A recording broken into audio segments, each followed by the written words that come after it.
Sheffield Wednesday, they need saving, don't they, in football? Owner not paying the players, not really bothered about the team likely getting relegated this season. Most of the better players, Windass, etc., have all moved on, having to go into the new season with hardly any pre-season, no bus to take them to away games. They've had a manager that stayed, then left, then decided to stay, then left in Danny Rowe, banned from making signings for 2 full summers, and all this combined has put Sheffield Wednesday in a really worrying situation, one of England's finest old-school English football clubs. I used to visit there frequently as a kid back in the glory days of the Premier League. So in classic FM fashion, we want to get them back there, don't we? We want to get them back into the Premier League. And we could do that by just doing a normal Football Manager, zero to hero, road to glory kind of save. However, that's not quite what we like to do on this channel. So we're going to come up with a concept, an idea. And I'm thinking, what's popular at the moment? Moneyball.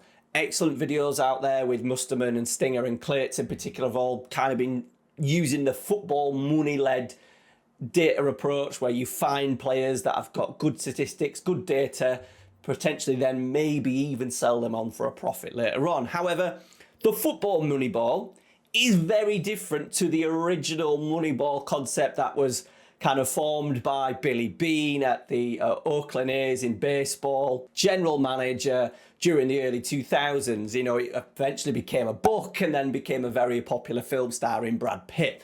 Now, the Moneyball concept for baseball is very different to the Moneyball concept for football. And we're going to try the best we can, coming up with a few ways of trying to incorporate in the original Moneyball concept into Sheffield Wednesday Football Club.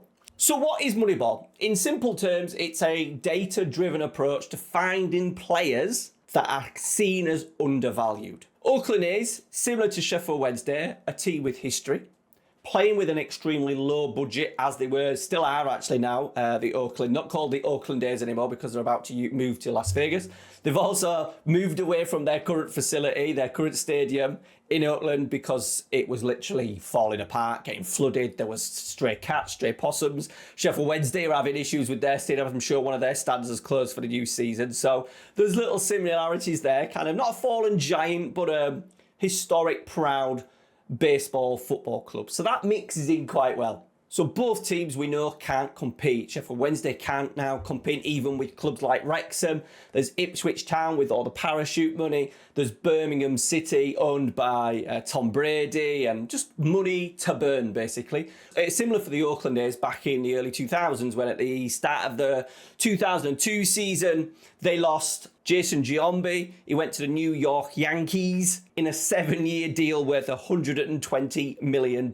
And Johnny Damon going to the Red Sox on a four-year deal worth $31 million. So big players left. Something had to be changed. You couldn't replace them in terms of losing the best players and signing superstars. There needed to be a new concept. They looked at one stat in particular, and that was OBP, on base percentage. Basically loads of other calculations giving them a percentage of how many times basically the player, whether it's a bunt, whether it's a hit, whether even it's a walk, gets onto first base. Because in baseball, if you can get on base, you could score runs, your team wins. It's not always about smashing the ball out of the park.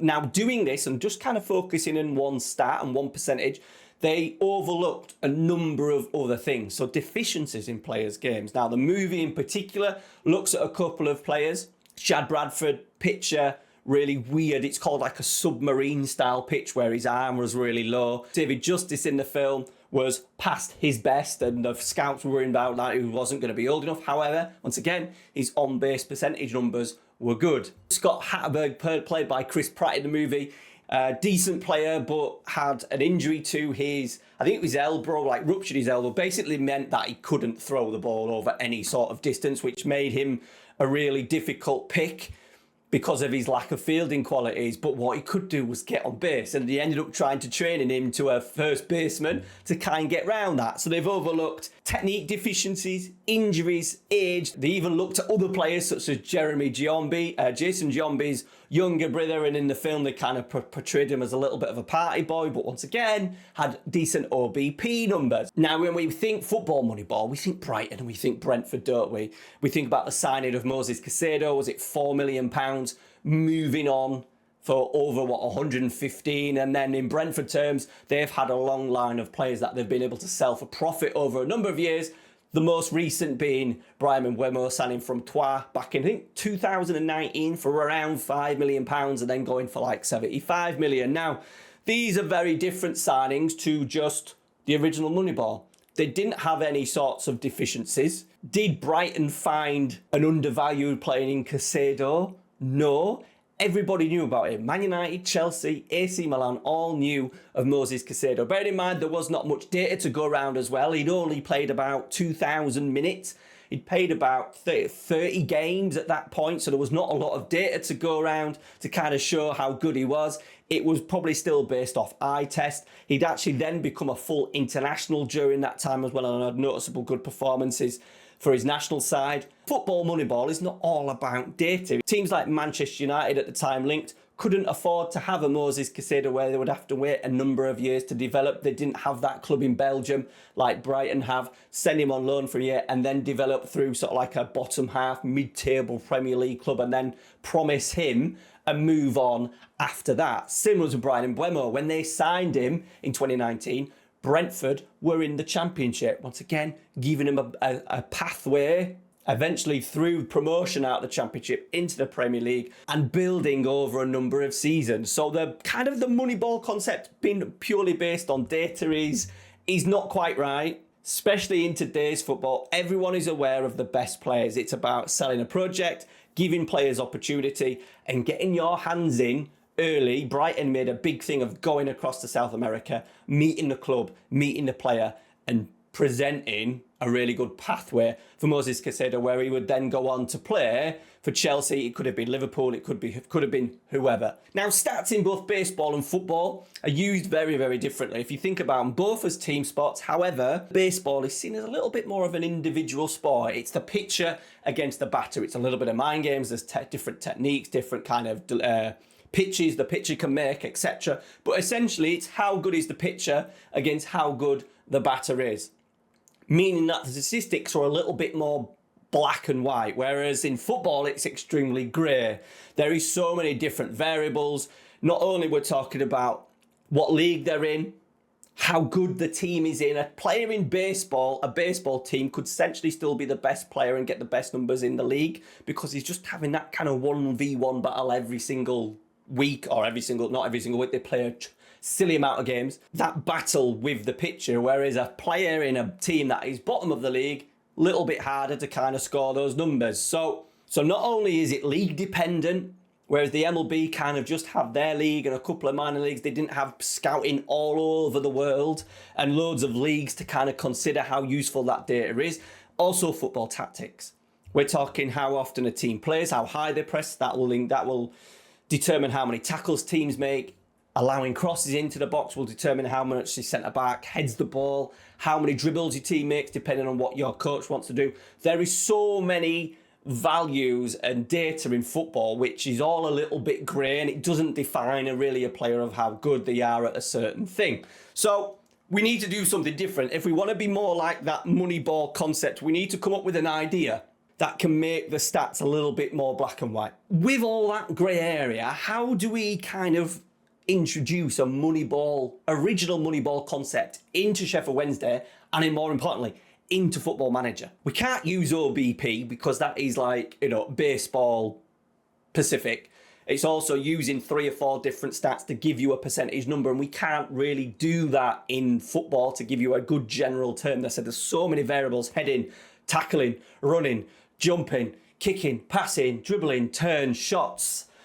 Expected threat is a good one that I like, but there's so many. There is so many. But what we're trying to do, more importantly, is find these players that are perhaps undervalued, because as Barry Bannon is, my star at Sheffield Wednesday, 35 years old, going to be 36 during the season. And as you can see, his physicals are not great for a central midfielder. Strength of 6, jumping reach, he's got low determination, he can't mark, not great finishing and not good corners. But depending on what role we put him in, will show you how good he can be, because he's got good crossing, good first touch, decent long shots, good passing, good technique, good teamwork, good vision, etc. So the way we can kind of incorporate numbers, original concept, is to build that team. Remember, Oakland is wanting to build that team of 25 kind of misfits. We're going to build a team of 23 misfits, 2 for each position, 3 goalkeepers, 23 with maybe a couple of youngsters mixed in there to make the grand total of 25.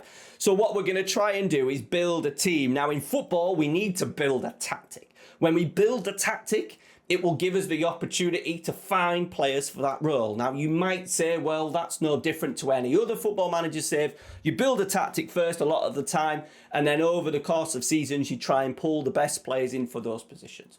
So here's my tactic. I built this tactic about a week ago, and I thought this would give me the perfect opportunity to kind of build something unique, because there are a lot of unique player roles in this tactic, which at a lower level would be quite difficult to replicate in terms of attributes and numbers with players, because we've got a libero, a regista, an inverted wingback, a Raumdeuter, an Engul, and a trequartista. Now, if we look at the trequartista role in particular, let's just go on Jamal Lowe, because at the moment he's regarded as the best one suitable for the role. If you look at trequartista in the game, 1, 2, 3, 4, 5, 6, 7, 8, 9, 10, 11, 12, 13, 14 attributes that the game sees as important. Now, if we just decided to build a tactic and trying to find the best trequartista, it would be, even probably at a Premier League level, it would be rather difficult to find a player that has the statistics in all of these different technical, mental, and physical attributes. It would be pretty impossible. So what we're going to do is bring that original concept where we forget about flaws, we forget about weaknesses, and we just focus on a particular number, like they did with the OBP. We're going to do that by just selecting 3 attributes for each role. 3 attributes in each role. They're on screen right now, as you can see. Give them a total out of 60, so we'll have a score number, and that is our number. We will base all our recruitment off of that. We will ignore age, we will ignore other parts of their game that are weak. The only thing that we'll potentially look at is, because we've got a winger on that right hand side, it's very important for what we want him to do that he is right footed, because we're on to hold his width and cross. But apart from that, we're just going to look at 3 attributes for each position. This will help us in our player recruitment, because we're very focused. We're not getting caught and looking at people that have got tremendous physicals when they're maybe not needed in terms of register. It will give us the opportunity to sign players that are definitely overlooked. You think of those 34, 35-year-old players that are coming towards the end of their time, could still probably do a decent job as a libero, register, an Engul, maybe even a trequartista. So it gives us the opportunity to really have an expanded, because we can't make signings, we can't sign anyone for 2 years, they have to be frees. Using the unwanted, undervalued market in terms of the free agency is going to be super important for us. However, we aren't going to just ignore data altogether. Once we've got players in that have built us a good team and a good squad, we'll have 2 for each position. We are going to then still use the in-game data. We will look at the reports, the coach report, player performance in particular, stats, form, you name it, looking at not just goals and assists, but looking at maybe dribbles, completed passes, tackles, etc., to compare the 2 players, because we can compare their numbers quite easily, because they're playing in my system, they're playing my tactic, they're playing the same role in the same team. So there's no real grey area around that, or limited grey area, shall we say. So once they're in, attributes, we can then use data to kind of see which player deserves a place in the starting 11. As the save progresses and we get that upper echelon of hopefully the Premier League, I have no idea where this save going. This may end with us getting relegated after this season. We don't know. There is no real goal of trying to win it all. We're just going to try and see how far this Moneyball concept can go in Football Manager.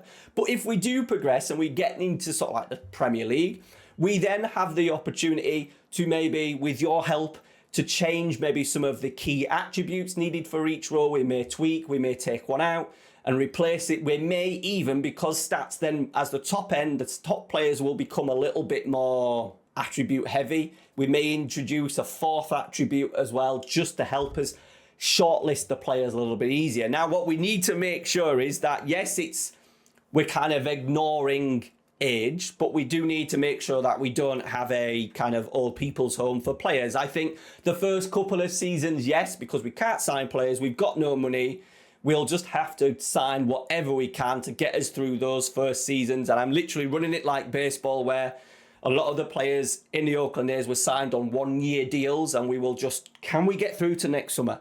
And then the season after, can we just have one more year? Hopefully at the same time, the save goal is to each season make sure we have made profit. We have not overspent in terms of wages and budget. That number right there this season or last season needs to be in profit. If it isn't, we need to then sell players on before we start making any other signings. Said for the first few years, it should be okay, because Sheffield Wednesday have got a big stadium, day one of the club, and we've already sold nearly 7 million in season tickets. And I imagine that will keep increasing. So there is money there to kind of make us a good break even, I think, with a low budget. I will post our budget on the start of the season. There you go. That is, we're quite low down, aren't we, in terms of what needs to be spent. So we are very much bottom end, like Oakland A's, spending very little money, but not trying to make a profit. I don't want to be making profit, but just making sure we're not losing money. They were very keen. There's a scene in Moneyball where the idea is the owner gives Brad Pitt the money, Billy Bean, that's your budget, spend it. Once that's gone, you don't get any more. And we need to kind of work along those lines. So for the first 2 seasons, we're going to be short term. Can we get through? Can we survive? We're predicted to get relegated this season. Can we just survive? Can we potentially get a new owner? The owner is, where financial status insecure. I imagine he wants to leave. Does he want to leave? Please tell me he wants to leave. I can't find it. There used to be a place on FM where it told you how the chairman felt. We know he kind of wants to leave. So can we get a new owner in? Can we stabilise? Can we then kick on? As you can see, media prediction 22nd. Finances, cannot sign attached players until Monday the 2nd, September 24. That is after this season transfer window and season 2's transfer window as well, and including January. But have we got any money? We have got money. 20 grand to spend in wages, 1.77 million, which, with players that have gone during the summer, that's where that's come from. But we can't spend that anyway. So the plan is to maybe move a little bit of it over. And at the end of the season, I imagine that will probably be swallowed up to ensure that we don't overspend next season. So what does the squad need? It is a little bit light because there's a few roles in there that are a little bit niche. And I absolutely love this page. I must be the only guy out there that loves a squad plan. Let me know. I still use pen and paper. I've got the notepad here, but that is mainly for video notes rather than the save notes. And I just like to really dive into this here. So how I do it is we use the squad depth. We go through the squad. Okay, so we got 2 goalies at the moment. Potential future star in terms of Pierce Charles.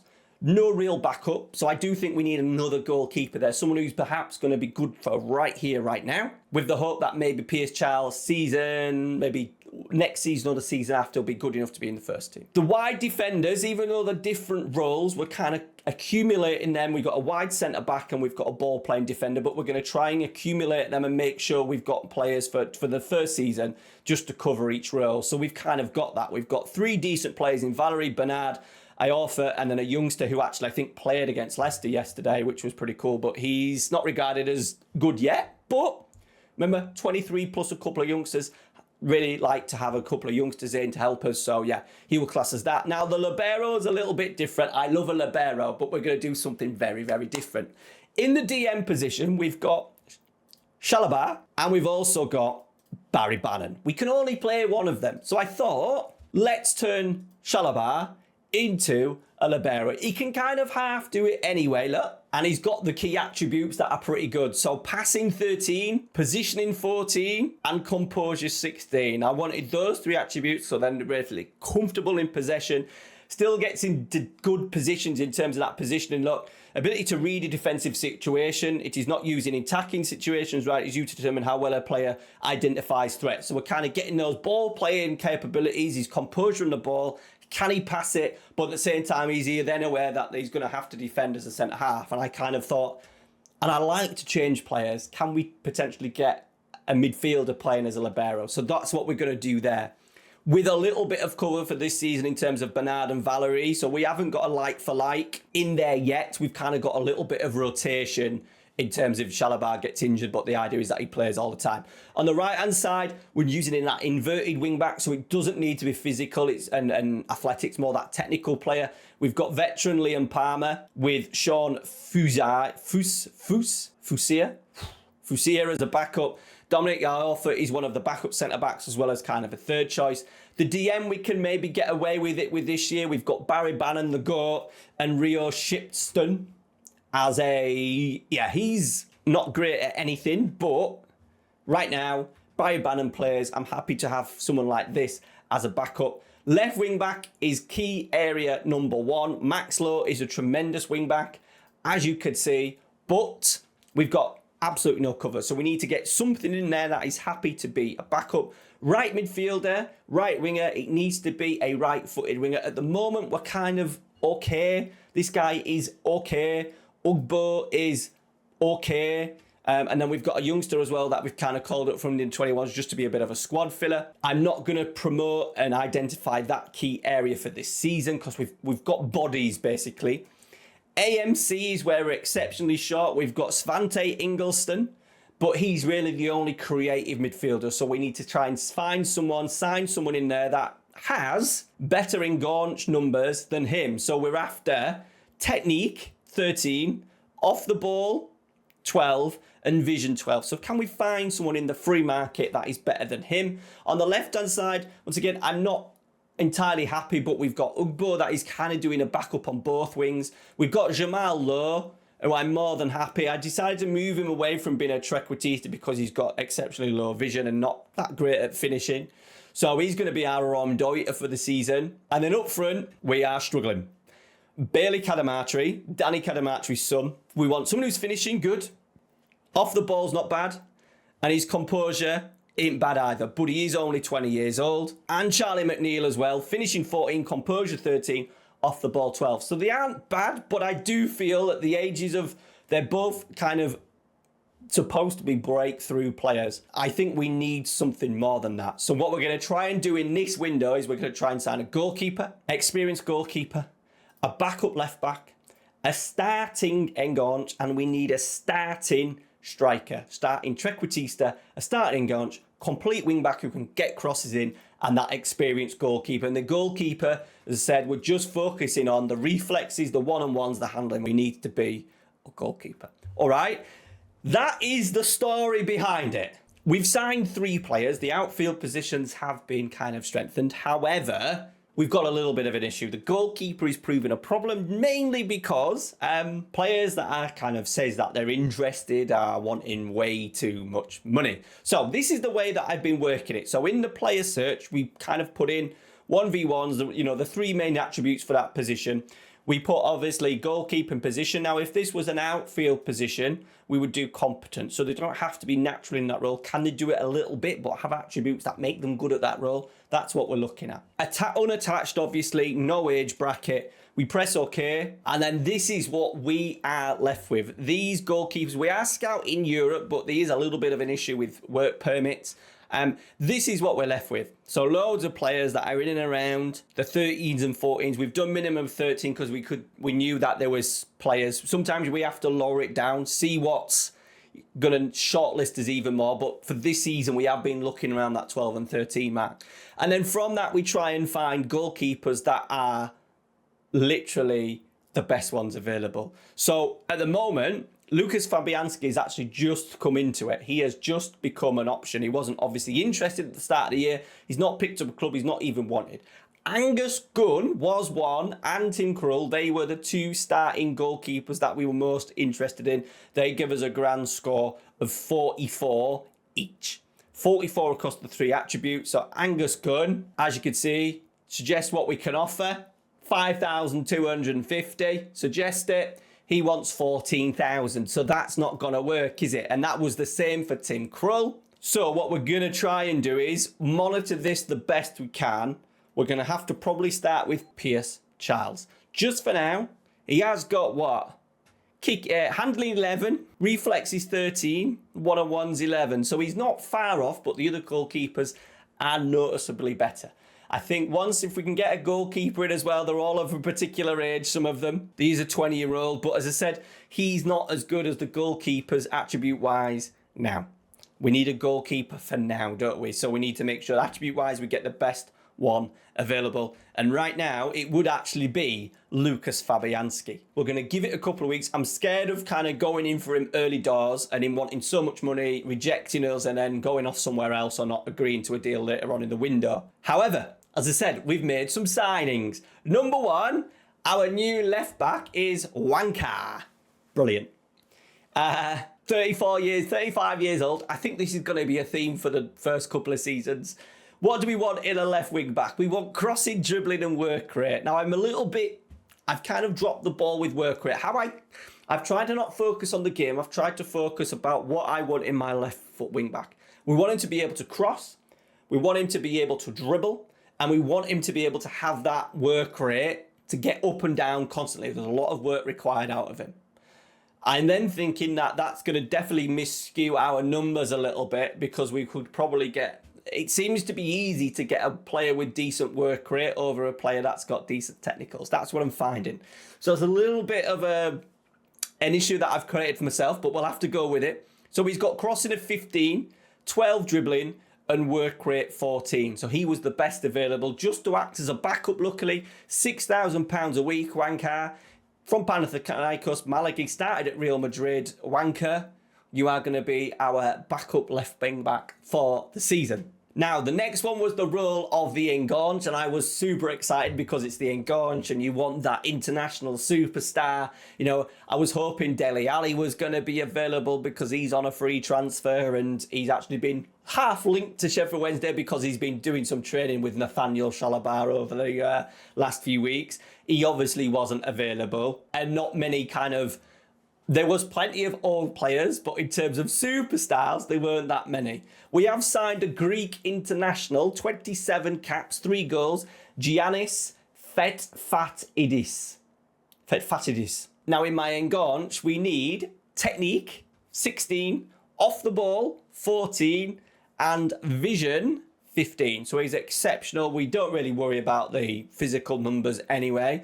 But even though it says he's a winger with pace of 12, we are going to use him as an Engul. It says he's only 2-star rated compared to a 2.5. I think he will be fine. It'd be interesting to see if we can just really get that Engul going in terms of numbers and assists, key passes in particular. Welcome to the club, Giannis Fetfatidis.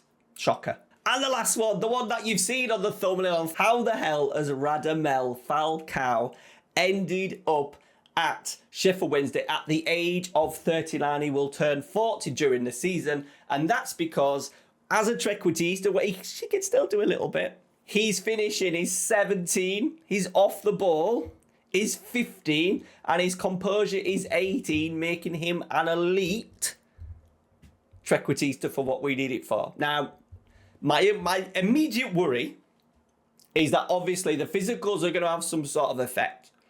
Also, when we get into the Premier League, say we're top 4, if we're still going based off those 3 attributes, he's going to be pretty good, but we probably know that he's not going to be nowhere near Premier League standard. So I've got to think of a solution of how to get round it. Otherwise, we will literally end up with a team of 40-year-olds. But for this season, to give a little bit of leadership to the club, to the team, for Charlie McNeil, the former Manchester United youngster, and Bailey Cadamartre, he will be perfect. I'm really interested to see how many goals he scores this season. Now, the league season started with a home game was probably against one of the most difficult opponents in the league, Leicester City. Oliver Skip scoring after, I think, like 4 minutes. However, in the 87th minute, we equalised through super sub Charlie McNeil coming on for Falcow and burying Ingleson, also a sub coming on. And then just a minute later, we managed to grab a winner. Low, crossing into the far post, a little bit of ricochet, and there was my Rome Deuter. Is it Jamal Lowe to score? So we started the season winning 2-1, and as you can see from the statistics, we kind of deserved it. More in XG, yes, it was like late chances, but we had more ball possession, good passes completed. Their XG was relatively low as well, so more than happy with the performance. And there you can see the tactic itself starting not great performances from our two new players in Falcow and Fetes. Despite that promising start, we actually finished October by being 23rd, and we lost to Barnsley-on-Pens, lost to QPR, lost to Derby, lost to Hull, lost to West Brom. We're in a little bit of trouble. Now, we are predicted to finish 22nd, so I think if we could just keep our noses above water, job-wise, we should be okay. All right. Now, what we did finally manage to do was to get Fabianski into our fourth player. The best available Fabianski was in for what? 2 seasons? We got it for 2 seasons. So they had that. Yeah, he'll be our number 1 for 2 seasons. Will then Charles be good enough to step up? Will them attributes kind of improve while he's only really training? It'd be interesting to see. But we're kind of sorted for a goalkeeper for the next 2 seasons. Our form, as you can see, has picked up slightly. We won a couple. We had a really good September, finishing off though with a 5-1 defeat against Southampton. Couple of wins. We're just winning a couple of games every month. The first Steel City derby resulted in a 2-2 draw. Radamel Falcow scoring. He's got 2 in 14. Interestingly, the scout report on him from my staff. Thank you, Adam Yates, the fitness coach. Cons, extremely poor in the last few games. Really only to a EFL League 2 side. This is the best one. Has worrying signs of a total collapse as a footballer over the past 3 months. Ouch. The wins has seen us climb to 15th. We're 13 points. We're nearly at halfway stage, but 13 points away from safety. That, so far, with the players that we've signed, with the players that we already had, with that tactic, I think is a bloody good start to the season. Also, I forgot to mention, we had to make some staff improvements. I brought in some coaches, some goats. Roy Keenan is my assistant. I'm not really doing attribute based for this. Alan Russell is a bit of an FM goat. Sammy Hippier, Lee Catmull is a fantastic coach in the game.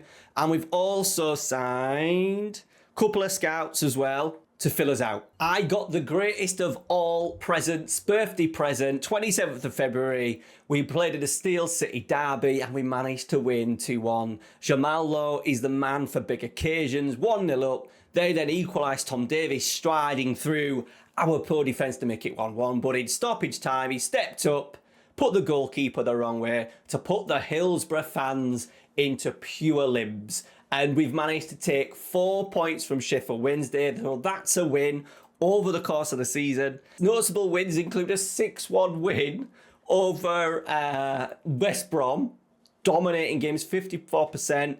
Ugbo scoring like 3 goals. Fetes scoring. Even Falcow kind of getting a goal contribution. And we've done all right. There's a couple of shockers in there. I was a little bit worried when it got to December because we didn't pick up a game. We lost 5 on the road. We even lost to Southampton there.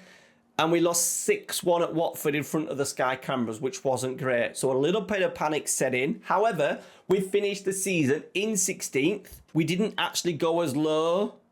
So that December time when we had that run, we actually did all right. We actually stayed in and around, 18th. And we finished in 16th. And even better for us Wednesday fans, our Steel City rivals got relegated, which is super fun. So, end of season 1, we're okay. Now, stat-wise, interesting, you want to see how many goals Falcow scored, don't you? He finished as our joint leading goal scorer, 12 goals, which, with an average rating of 6.53, it ain't bad, that, is it? 12 goals, bearing in mind that I think he was 1 in 12 at the start of the season. I think there may have been a few pens, 5 pens, but 5 out of 5 pens because we did have Barry Bannon and Ugbo miss penalties early on in the season. Jamal Lowe's had a decent season, 12 goals as a Rome Deuter, leaving on a free transfer, not this summer, but next summer. There's a few doing that, which we'll talk about in the next episode. So really happy with the season we have had. There is a lot of work to be done in season 2. We have got a little bit of money to spend right now. Not a great deal. That is without the budget's been set for the new season. Money-wise itself, the season hasn't finished, but we are looking at having a little bit of profit. We'll talk about profit in the next video because we'll have moved into season 2. So going forward on the channel, we're going to try and perhaps cover a couple of seasons in one video, or maybe just smaller season videos at a time. There will be full season recaps of the signings we've made, why we've made them, looking at the finances. I still believe we've got the same chairman. Yeah, there he is. Chansiri we've still got. The debt is still a bit of a problem. It's not caused us too much damage, actually. Over the course of the season, the debt, how much are we paying on debt a month? To be fair, we're paying £500,000 a month in debt. So that's, I suppose that's like, what, whoa, 600,000. Yeah, we're spending up around nearly £7 million on debt season, which is a lot for a championship club. A lot for a championship club. A lot of loans not even starting, though, I suppose, until we get promotion. So yeah, maybe, yeah, we're good. We don't need to worry. There's a lot of net debt. That's a big number for Sheffield Wednesday. But we've got money in, as I said at the start of the video.